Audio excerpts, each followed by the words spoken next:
ទី2តើប្រជាជនខ្មែរក្នុងស្រុកនិងខ្មែរក្រៅស្រុកចេះសាមគ្គីគ្នាដែរឬទេណាសាមគ្គីគេសាមគ្គីណាទាស់គ្នាគេទាស់អញ្ចឹងធ្វើម៉េចមនុស្សគឺអញ្ចឹងឯងហើយមូលហេតុមិនមែនខ្មែរទាស់គ្នាទេហើយក៏មិនមែនជនជាតិណាទាស់គ្នាដែរតែមកពីអកុសលវារោមចិត្តវាសម្បូរដោយការច្រណែនគ្នាសម្បូរដោយមានះទើបនាំឲ្យមនុស្សទាស់គ្នាមានះមិនមែនខ្មែរទេអ៊ីសាការច្រណែនគ្នាក៏មិនមានជនជាតិដែរជាធម្មជាតិមួយយ៉ាងកាលណាចូលមកដល់ចិត្តអ្នកណាហើយធ្វើឲ្យមនុស្សចង្អៀតចង្អល់មកដូចមេរោគអេដរបស់ជនជាតិអីមកសួរឥឡូវមកសួរតែមេរោគអេដរបស់ជនជាតិអីទោះបីដំបូងវាកើតនៅអាមេរិកកាំងក៏ដោយឆ្លងទៅដល់នរណាកើតនឹងនរណាវារោគរបស់នរហ្នឹងហើយមិនមែនទេរោគអាមេរិកកាំងខ្ញុំមិនទទួលទេមិនចង់កើតមែនទេអញ្ចឹងធัวកុសលអកុសលនេះគឺជាសាធារណៈធัวទូទៅដល់មនុស្សសត្វទេវតាទូទាំងសកលលោកអ៊ីសាចូលទៅដល់ចិត្តអ្នកណាចិត្តអ្នកនោះចង្អៀតចង្អល់មច្ឆរិយៈសេចក្តីកំណាញ់ចូលទៅដល់បុគ្គលណាបុគ្គលនោះទៅជាម៉ៅស្វិតមែនទេហ្នឹងធัวអីទៀតកោធៈគឺសេចក្តីក្រោធចូលទៅដល់ចិត្តបុគ្គលណាជនជាតិនោះត្រឡោតតោតតងគឺវាអញ្ចឹងគឺធម៌នឹងគឺថាវាស្មើអញ្ចឹងសាសអីក៏ដោយកាន់សាសនាអីក៏ដោយប៉ុន្តែធម៌នឹងអញ្ចឹងធម្មជាតិនឹងអញ្ចឹងបានយើងឲ្យឈ្មោះថាជា universal law នោះគឺជាច្បាប់សកលគឺជាធម៌សកលវាអត់មានសម្រាប់នរណាទេធម៌នឹងអញ្ចឹងបានពុទ្ធត្រាស់ដឹងសួរថាតើព្រះអង្គត្រាស់ដឹងដើម្បីនរណាព្រះអង្គថាត្រាស់ដឹងដើម្បីប្រោសសត្វដែលមានឧបនិស្ស័យអញ្ចឹងសត្វណាក៏ដោយឲ្យតែស្ដាប់យល់សត្វនឹងហើយដែលហៅថាមានឧបនិស្ស័យគ្មានគ្នាអញគ្មានគ្នាគេសត្វដែលមិនមានឧបនិស្ស័យសូមបីឪពុកក្មេកព្រះអង្គក៏ប្រោសអត់បានដែរធ្លាក់នរករាល់ថ្ងៃហ្នឹងណាឪពុកក្មេកផងបងថ្លៃព្រះអង្គទេវទត្តបងថ្លៃមិនក៏ជួយមិនបានទៅពីព្រោះវិធីសាស្ត្រនៃការជួយប្រោសរបស់ព្រះអង្គគឺដើម្បីសម្ដែងបើកផ្ងាឲ្យយើងនឹងបដិបត្តិទម្លុះទម្លេងនៅភាពអវិជ្ជាដែលត្រាំនៅក្នុងផ្លូវចិត្តរបស់យើងនេះអញ្ចឹងมันមានសម្រាប់ជនជាតិណាទេថាខ្មែរសាមគ្គីគ្នាបានអត់ធัวសាមគ្គីហ្នឹងព្រះអង្គសម្ដែងថាឥណ្ឌាទាំងឡាយអើយសាមគ្គីគ្នាមិនមែនអញ្ចឹងទេព្រះអង្គគ្រាន់តែសម្ដែងថា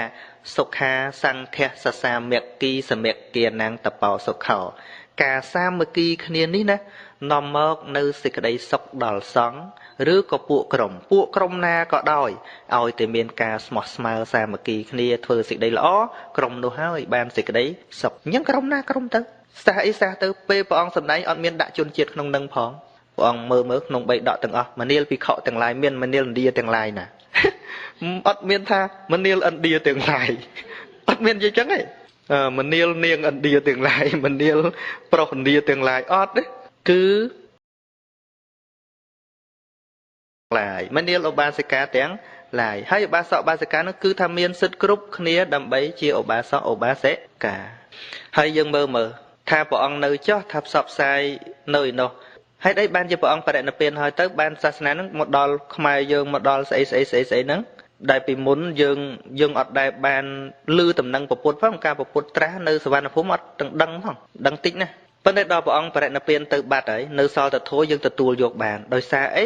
ពីមុនកាន់តែព្រហ្មញ្ញសាសនាសុទ្ធនៅនេះហ្នឹងគឺថាគោរពទៅទេវតាគោរពទៅអ្នកតាគោរពទៅស្អីចឹងទៅហេតុអីបានជាអ្នកទាំងអស់គ្នាទទួលមកពីនិយាយទៅវាត្រូវយល់ណាវាចូលដល់អាការយល់ហ្នឹងណាបានព្រមទួលមកពីយល់ដូចបងម្នាក់ហ្នឹងកាលតែគាត់មិនតន់យល់ពីណាឲ្យស្ដាប់ធម៌គាត់មិនស្ដាប់ដល់តែពេលគាត់យល់គាត់មិនមែនត្រឹមតែស្ដាប់ខ្លួនគាត់ទេគាត់អង្គុយគិតថាធ្វើម៉េចឲ្យគេបានស្ដាប់ផងណាពីព្រោះធម៌នេះมันអាចបញ្ចូលដោយអាហារបានទេណាញញោមហ្នឹងវាទល់តែមានសទ្ធាដាក់តិចស្ដាប់មកគិតពិចារណាយល់ដល់យល់អញ្ចឹងមែនអ្នកអញ្ចឹងមែនណាមិនយល់គាត់ថាខ្ញុំមកវត្តតាមម៉ែតាមឪមិនយូរទេពួកអត់យល់អីផងអញ្ចឹងអ្នកដែលរៀនចេះដឹងហ្នឹងកាលណាបញ្យល់ពីអវាទរបស់ព្រះអង្គមេរៀនរបស់ព្រះអង្គទៅវាឆាប់ដោយសារអីដោយសារមេរៀនហ្នឹងគឺមានជំរឿណាញាតិញោមបើវាមិនជ្រៅវាមិនល្អិតល្អន់ទេបញ្ញាហ្នឹងមិនទំលុះទំលេងនៅធម៌ល្អិតល្អន់ហ្នឹងទេត្រាស់ដឹងអត់កើតទេនឹងអញ្ចឹងនឹងទល់តែដឹងមិនអាចយកព្រះពុទ្ធសាសរីបុត្រកូនជាអគ្គសាវកផងណា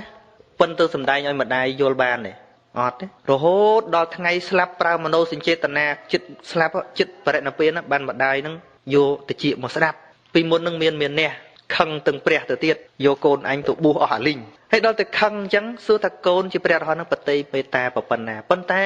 នៅពេលដែលគេអត់ស្ដាប់គេអត់ពិចារណាមិនអាចបញ្ចូលធัวនឹងទៅបានទេមែនទេអញ្ចឹងពេលឆ្លោះគ្នាសួរថាមានធัวអត់វាអត់នោះណា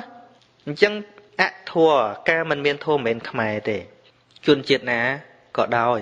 សត្វណាក៏ដោយកាលណាត្រូវអកុសលធัวគ្របសង្កត់ហើយនឹងហៅថាមនុស្សអាក្រក់ហើយកាលណាកុសលធัวចូលមកលំអចិត្តហើយនឹងហៅថាមនុស្សល្អហើយមโนពពាំងកមេធម្មាធัวទាំងឡាយមានចិត្តជាប្រធានបើចិត្តគិតល្អហើយនិយាយពិតជាល្អធ្វើក៏ល្អ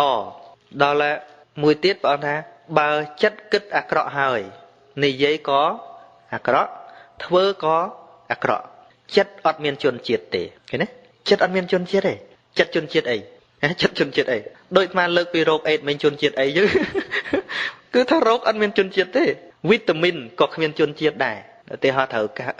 កាល់ស្យូមវាត្រូវជួយអីចឹងមិនជួយបានតែជនជាតិនេះជាតិជនទៀតវីតាមីនដែលបំពេញសុខភាពក៏គ្មានជនជាតិមីក្រូបមេរោគដែលបំផ្លាញសុខភាពក៏គ្មានជនជាតិដែរតែចូលដល់នរណាបំផ្លាញនៅនោះយ៉ាងណាមិញអកុសលធម៌ចូលដល់សន្តានបុគ្គលណាបំផ្លាញនៅនោះកុសលធម៌ចូលដល់សន្តានបុគ្គលណាធ្វើឲ្យនៅនោះបានល្អមែនឬមិនមែនយល់ថាម៉េចអញ្ចឹងវាគ្មានរឿងជនជាតិទេនឹងជនជាតិសំបីតែជនជាតិជាមួយព្រះអង្គជាប់ពូជមួយព្រះអង្គនៅតែធ្លាក់នរកអាហ្នឹងវារឿងបុគ្គលបើយើងនិយាយពីជនជាតិយើងសរសើរតែជនជាតិឥណ្ឌាល្អមិនសើអញ្ចឹងអត់កើតទេព្រះអង្គថាសត្វសៅមងព្រោះចិត្តសៅមងសត្វបរិសុទ្ធព្រោះចិត្តបរិសុទ្ធយល់ទេហ្នឹងហើយយល់បានអីចឹងអញ្ចឹងមិនបាច់ថាខ្មែរមិនទេណាវាទូទៅទី3ហេតុអ្វីបានជាប្រសង់គណៈកម្មការអាចារ្យវត្តភាគច្រើនមិនត្រូវគ្នាអាហ្នឹងហើយមិនមែនប្រសង់មិនមែនគណៈកម្មការទេគឺមកពីអកុសលធម៌វាកើតនៅនឹងចិត្តអ្នកណាវាធ្វើឲ្យចង្អៀតចង្អល់នៅក្នុងអ្នកនងយល់អត់ហ្នឹងហើយអញ្ចឹងបានជាយើងឃើញអញ្ចឹងទៅជួនកាលយើងចេះតែទាស់ចិត្តតែអរិយបុគ្គលលោកឃើញឈប់ទាស់ដោយសារអីដោយសារលោកឃើញថាភាពអាក្រក់ហ្នឹងមិនមែនជនជាតិហើយក៏គ្មាននរណាម្នាក់ដែរគឺជាធัวសុទ្ធឃើញដល់សភាវៈធัวសុទ្ធដូចលោកឃើញមនុស្សខ្មោចចូលអញ្ចឹងណាទេហៅថាមនុស្សម្នាក់ហ្នឹងជាសោះទេស្រាប់តែស្ងៀមខ្មោចចូលនិយាយតែផ្ដេសតែផ្ដាស់អញ្ចឹងយើងខឹងមនុស្សហ្នឹងឯងអត់ខឹងឯងផ្ទុយពីខឹងមានតែអាណិតជួយរកគ្រូមើលទៀតព្រះអរិយបុគ្គលឃើញមនុស្សអាក្រក់ដែលលោកអត់ខឹងអត់មើលងាយហ្នឹងដោយសារអីដោយសារលោកឃើញដល់បេះដូងមានន័យថាខ្មោចកិលេសហ្នឹងកំពុងតែទន្ទ្រានហើយមានតែមានវិធីសាស្ត្រយ៉ាងណាណោឲ្យគាត់ស្ដាប់ធัวឲ្យវាជាអចង្រៃហ្នឹងទៅណាអញ្ចេះទេដូចជារឿងប្រពន្ធរបស់ភេរទ្វាជាព្រាមអញ្ចឹងគាត់សម្រេចសោតាបត្តបុគ្គលយល់ដឹងហេតុផលក្នុងជីវិតអស់ដល់តែអញ្ចឹងប្តីគាត់កាន់សាសនាខាងពួកព្រាមហើយមានត្រូវគ្នាណាមិនប្រពុតតាំងជាសត្រូវមួយគេទេគេតាំងជាសត្រូវជាមួយព្រះអង្គមិនដែលទៅសត្រូវជាមួយគេទេព្រោះព្រះអង្គត្រាស់ដឹងដំបូងមានសាវកឯណាដែលបរិស័ទចេតកើនឡើងគឺមកពីសាសនាផ្សេងទាំងអស់ហ្នឹងដល់តែអញ្ចឹងទៅ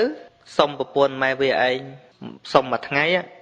សុំមិនសុំកុំអោយនិយាយឈ្មោះសមណៈតងោលនឹងទៀតសុំតែមួយថ្ងៃហ្នឹងហើយបើមួយថ្ងៃហ្នឹងលឺហ៊ានពោលតែមួយម៉ាត់កាត់កម៉ែវាឯងចោលហេខ្លាំងណាស់ហ្នឹងតែអញ្ចឹងទៅគាត់ថាមិនគាត់ថាចាំមើលបើខ្ញុំមិនថាបានខ្ញុំមិនថាទេអត់ហ៊ានសន្យាទេពីព្រោះវាធ្លាប់ដូចញញុំភ្ញាក់អញ្ចឹងណាហើយគាត់អត់ប្រកាន់ទេនឹងអ្នកមានធម៌ពិតប្រកបទោះបីព្រាហ្មណ៍ហ្នឹងជាសាសនាដតីឃើញទេមកពិសាអាហារនៅនឹងគាត់ជាពុទ្ធបរិស័ទគាត់អត់ប្រកាន់ទេបេះដូងអ្នកមានធម៌ហ្នឹងអត់ប្រកាន់ទេញាតិញោមអារឿងយើងប្រកាន់អ្នកកាន់សាសនានេះកាន់សាសនានោះគឺចិត្តប្រកាន់យល់អត់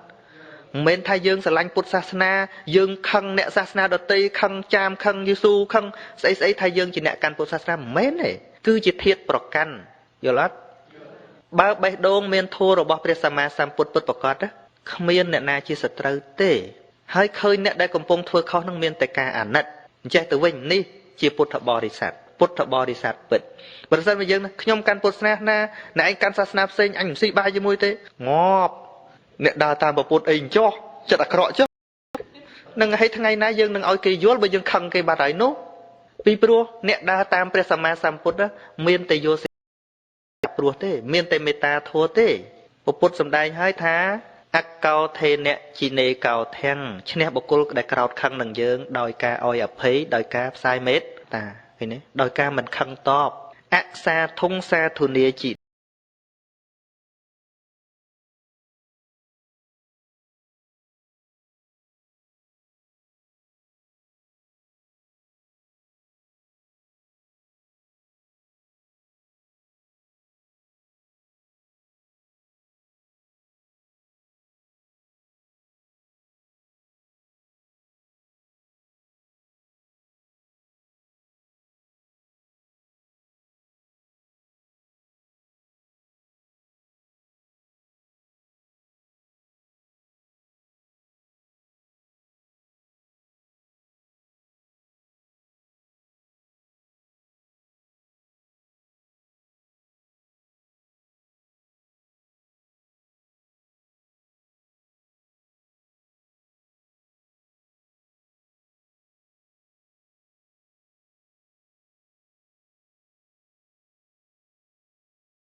ចេញផ្អែមត្មងយ៉ាងណាមិញនេះភារទ្វាជាព្រាមហ្នឹងពីមុនគាត់ខឹងព្រះអង្គពីចងាយអញ្ចឹងបើឆ្លោះជាមួយបណ្ឌិតឆ្លោះពីចងាយអត់ប្រយោជន៍ទេគឺត្រូវឆ្លោះផ្ទាល់ចុចផ្ទាល់សួរចោះផ្ទាល់ប្រកាសជាចេញជាតិផ្អែមមកដល់ពេលប្រពន្ធគាត់ផ្្លាត់ពេលភ្ញាក់ហ្នឹងនៅនមោតាសៈព្រាមគឺលឺព្រាមគឺខឹងអូអាខ្លះគឺខ្វេះបាយចេញពីមាត់មកវិញអញខ្ពើមកនឹងគេស្អប់ព្រះប៉ុណ្ណាទេណាញាតិញោមនឹងស្អប់ព្រះសម្មាសម្ពុទ្ធប៉ុណ្ណាទេគ្រាន់តែលឺ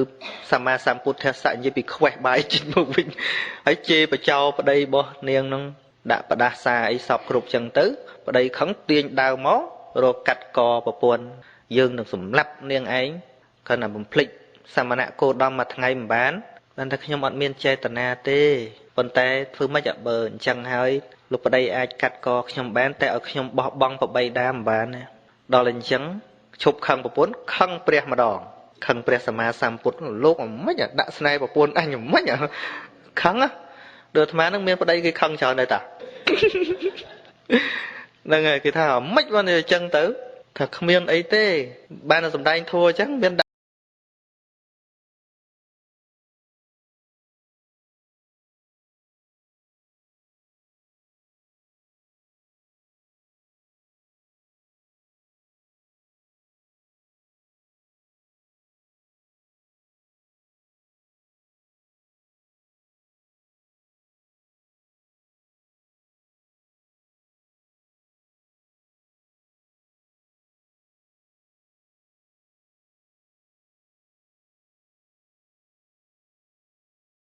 ដល់តែភារទ្វាជាព្រាមហ្នឹងលែងខឹងប្រពន្ធថាប្រពន្ធហ្នឹងត្រូវព្រះសមណគោដមពង្វក់ខួរក្បាលឃើញទេអញ្ចឹងខឹងព្រះអង្គអញ្ចឹងអញទៅចាញ់សាស្តានាងឯងឲ្យបាក់មុខម្ដងកុំអោយវាគ្រាន់បើទៀតប្រពន្ធខណៈលឺប៉ុណ្ណឹងសាធុនាំទៅវត្តយូរមិនព្រមទៅសោះពួកដឹងហើយពួកអរិយបុគ្គលឃើញព្រះសម្មាសម្ពុទ្ធហើយពីព្រោះឃើញធัวយល់ទេអញ្ចឹងដឹងព្រះអង្គយ៉ាងម៉េចហើយទៅខំចុះប្រកាសជាចេញជាតិផ្អែមទួនាំទៅគាត់មិនដែលទៅដល់តែពេលទៅជុំមនុស្សខឹងខ្លាំងធ្វើរឹកធ្វើពៀមិនក៏វានៅតែខឹងដែរណាញោមអូនិយាយមកយកញោមាត់ញោកទៅដល់សួរឲ្យដាក់ចម្លើយខ្លួនឯងឲ្យហើយទៀតសួរថាកੰឆេតវាសុខੰសេតិកੰឆេតវាអ្នកសោចតិតើបុគ្គលសម្លាប់អ្វីមិនសោយសោកបុគ្គលសម្លាប់អ្វីមិនដេកជាទុក្ខអញ្ចឹងសួរសំណួរនេះត្រៀមចម្លើយខ្លួនឯងទៀតថាបើព្រះអង្គឆ្លើយថាយើងអត់ដែលសម្លាប់នរណាទេយើងនឹងចោទថាសាសនាអីគ្មានបដិបទាសម្លាប់កិលេសចុងនឹងបន្ទោសហើយបើសិនជាព្រះអង្គឆ្លើយថាយើងសម្លាប់នរណាដែលជាសត្រូវរបស់យើងអាហ្នឹងយើងបន្ទោសថាសាសនាអីល្អអីនៅសម្លាប់គេមិនដែលនេះគិតចម្លើយខ្លួនឯងថាឆ្លើយមួយណាអញ្ជន់កៃនោះបានដល់តែព្រះអង្គជ្រាបចិត្តបោះ